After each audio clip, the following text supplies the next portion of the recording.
ఏపీలో ఎలక్షన్స్ దగ్గర పడుతున్న కొద్దీ అధికార వైఎస్ఆర్సీపీ పార్టీకి దెబ్బ మీద దెబ్బ తగులుతూనే ఉంది. ఆంధ్రప్రదేశ్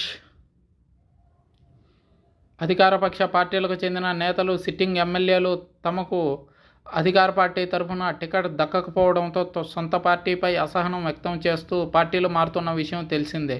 ఈ క్రమంలోనే తాజాగా వైసీపీ ప్రకటించిన ఎమ్మెల్యేల జాబితాలో నందికొట్కూరు సిట్టింగ్ ఎమ్మెల్యే ఆర్థర్కు సీటు దక్కలేదు.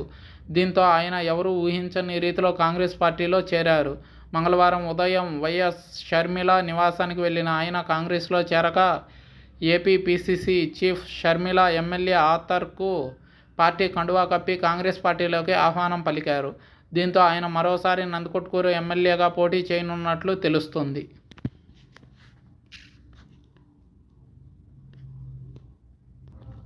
ఏపీలో కాంగ్రెస్ పార్టీ పీసీసీ ప్రెసిడెంట్గా బాధ్యతలు స్వీకరించిన తర్వాత షర్మిలారెడ్డి వైఎస్ జగన్మోహన్ రెడ్డికి ఇబ్బందులు ఎక్కువయ్యాయనే చెప్పుకోవచ్చు. కొద్ది రోజుల క్రితం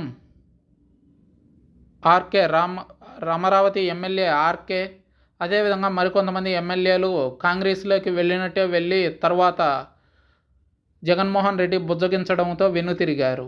ఇప్పుడు అదే రీతిలో కాంగ్రెస్ పార్టీలోకి క్యూ కడుతున్నారు.